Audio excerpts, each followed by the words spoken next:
CataractCoach.com. Case 71 for senior resident. Let's review the resident case and give some helpful advice.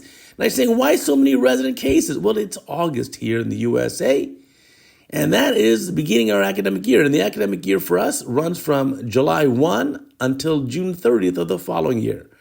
So July, August, this is the beginning of the academic year, and the residents are just learning.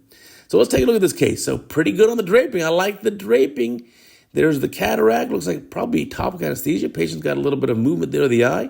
Here comes a viscoelastic. Maybe a little more magnification would be helpful here, but maybe you'll do that later. Let's see. I'm watching the video for the first time with you. So again, this is case 71. Let's see that main incision there. Holding on to the globe here and starting at the limbal vessels. That looks pretty good. Let's see the tunnel length. Advance, advance, advance. And then, okay, like a two-plane kind of thing. I'll take it. Good enough. Incision looks pretty good. I like the pairs about 3 clock hours away. I like the little bit of bleeding from the limbal vessels. That means it's going to seal well. Let's see the rhexis. So poking in with a cystotome, getting that capsule flap turned over.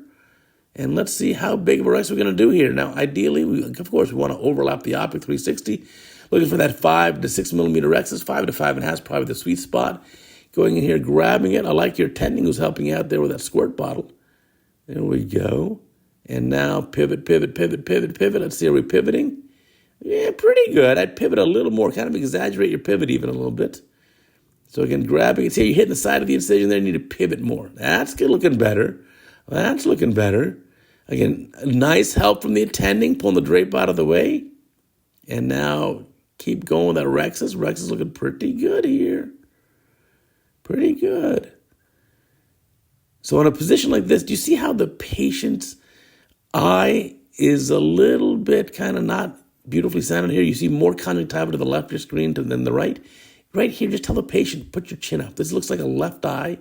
If the patient puts the chin up, the eye will be a lot better centered, and you'll have better exposure. You won't have that drape kind of touching the limbal area. But that looks good. Let's see the hydro dissection here. And so maybe let's see, does it spin?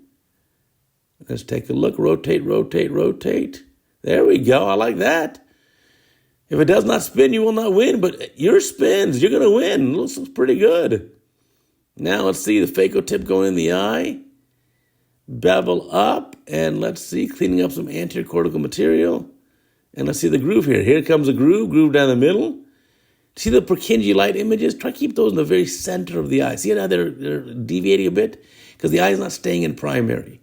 So you want to see those Purkinje light images most of the time staying right in the center. See how, again, as you withdraw the probe here, you're pulling back and the eye's coming out of primary. But groove looks pretty good. Are we going to crack it now? Yeah, propagate that crap all the way through. And now let's take a look. Okay, groove it a little bit more. Sometimes get that crack going all the way through. You need to groove it a little bit deeper. This lens is soft like this. If it's a denser lens, you can actually, have less of a groove because the sides of the walls aren't going to crumble. But here's a little bit of a softer lens nucleus. So I do like that you did a second pass of the grooving. And now let's see, what are we going to do? I'm not sure the pieces are fully split, though.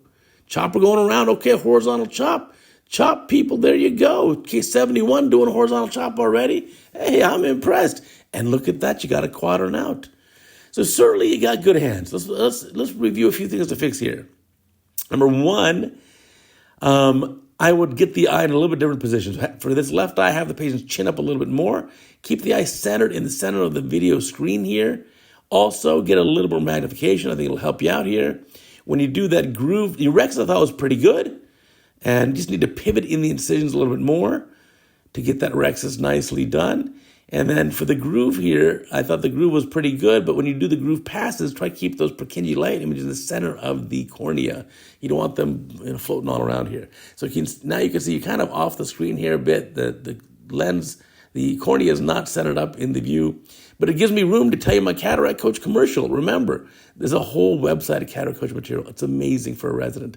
There's a free PDF book. There's a free 25-part curriculum series. You will learn so much, and you have to listen to the amazing Cataract Coach podcast every week, a brand new podcast episode. Now, back to our regularly scheduled case here. Doing a coaxial cortical cleanup here with the IA probe. like that subincisional. Okay, now subincisional is the one part where you may need to get the eye out of primary position just to be able to access that, and that's okay. So cleaning this up, again, wish your fingers weren't in the view. I see more of that glove than I see of the cornea, and that's probably not a great move, so we need to fix that. Not sure why you need two hands to hold onto the IA probe also. Looks like that left kind of index finger is kind of on top of it while the probe is being held on the right hand. It's not a baseball bat. You don't need two hands to hold it. And so I just do one hand for the IA probe, and then the second hand can be a spatula in the other hand. If you have a retained little lens chip or nuclear fragment, you can push it down the port. But that looks pretty good. Look at the incisions are kind of hydrated up you can see the outline of them. They look nice. There's the viscoelastic going inside, filling the capsule back up. Let's see what we've got for the lens. Chopper kind of fixating the eye there. Here comes the lens. And deliver. What we got here, single piece of acrylic. Oh, 7L rule, buddy. Where's the 7? Flip that over. There's the 7. Yeah, almost. 7L rule means the leading haptic comes out like a number 7. Trailing haptic comes out like a capital letter L. Therefore, the overall orientation of the haptic optics is the anti-S. If it looks like the letter S, S is stupid, and I don't want to make a stupid mistake.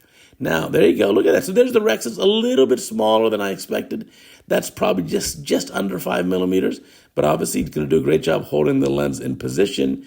If you can, your case 71, probably okay to start going behind the optic to remove viscoelastic if you can manage that. And that's a beautiful case. So case 71, you're well on your way. Watch the video again, hear the commentary again, look below all the comments here, young surgeons, and you'll see good advice from our fellow viewers. And now good hydration of the incision. I like it. Yeah, now you see the rexus a little on the small side. But the patient, I bet you, is super happy. You did a beautiful job, and patient's going to do beautifully. Now, again, remember to check out the website. The CataractCoach website has great resources for residents. I promise you will learn so much. It will be truly worth every second. And if you have a tough case coming up, there's a whole library of more than 2,000 videos. Search anything you want, and I'll teach you all the secrets that I know. And remember, our podcast every Sunday, everywhere where you find your podcast services, it's amazing. It's the secrets to success in ophthalmology.